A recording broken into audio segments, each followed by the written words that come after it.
Adolescence, one of the greatest things to hit our TV screens in quite some time, whether that be TV, film, documentaries, basically anything. It's had 66 million views on Netflix and counting, and I'm sure that's going to grow exponentially as every day passes. So many people are talking about it, and that's kind of what I want to do in this video. I want to talk about it with you. I just want to start by saying that there are no spoilers in this video. I would not do that to you, I promise. I just want to share my enthusiasm because I think it's awesome, and if you haven't seen it, then make sure you go and watch it after you've watched this video, of course.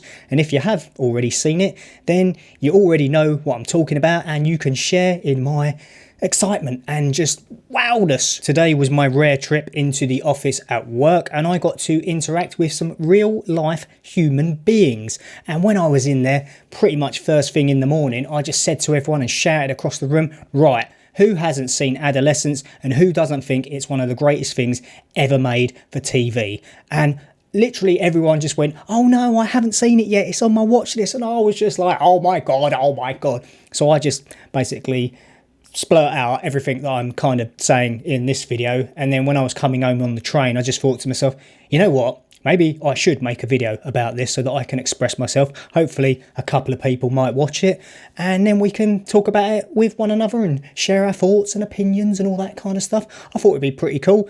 Don't really matter how many people watch it, I just want to let this stuff out of my system. And this video is a bit different for me because I've never done a TV or film post-viewing reaction type thing before, but there's a first time for everything. Let's see how it goes. When I saw Adolescence pop up in my recommendation list, I immediately skipped past it. I'll be honest, I thought it was another one of those UK gritty street drug gangster drama type things, and I just ignored it. And then someone at work said to me, oh, have you seen Adolescence? And I didn't really know how to take her recommendation because White Chicks is one of her favourite films of all time. Yeah, I know. I'm not going to say anything more. And then my partner said to me that everyone at her workplace was talking about it, and we decided to finally watch it last Friday. And literally within about 5 minutes, we were hooked. Now, Stephen Graham, who is one of the writers and stars of this show, clearly took inspiration from his performance in 2021's Boiling Point, which was a one-shot stroke take film set in a Michelin star kitchen.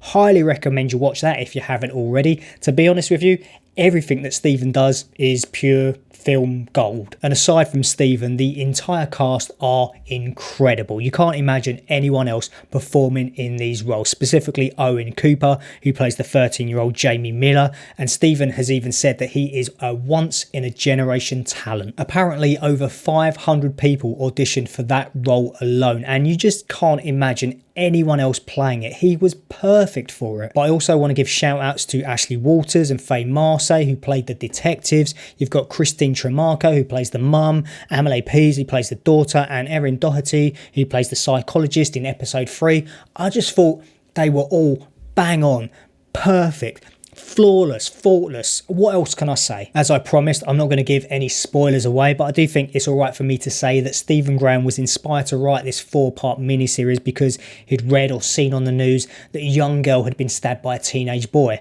and then several weeks or even months later, the same thing had happened again. Different victim, different families, different area of the country, and he decided to write this to bring it to the service, to get people talking about it, which is definitely happening. It's being talked about in constituencies and Parliament. Keir Starmer has said that he's made his children watch it. They're talking about it being played in schools for educational purposes. But to be honest, I think parents need to watch it as much as the kids. And where we would previously use news and media outlets to highlight issues in society or bring important subjects and topics to the public's attention, we're now using film and TV more than ever, and it's so powerful. Stepping aside from the subject matter, it's just awesomely inspirational filmmaking, isn't it? And then when you add into the equation that each hour-long episode is shot in one take, you can't imagine the stress and the pressure that everyone must have been under. Not only the actors, but the cast and the crew members, the writers, because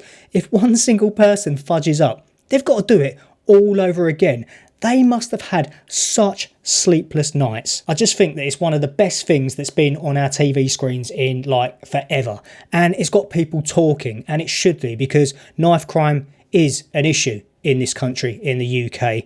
And I just don't want it to become something that's like America, with gun crime and mass shootings and mass school shootings and things like that, because I'll be honest, when we hear about those incidents that happen in the US, quite often we're not even surprised anymore, and that is wrong. I just think it's one of the best things on TV currently, and everyone should watch it. If you've enjoyed this random rambling enthusiasm, I don't really know what this is, then kindly give it a thumbs up and subscribe if you want to see some more, and check out some of my other videos if you get bored. Thank you so much for watching. Look after yourselves. Hopefully I'll see you very soon. Bye for now, people.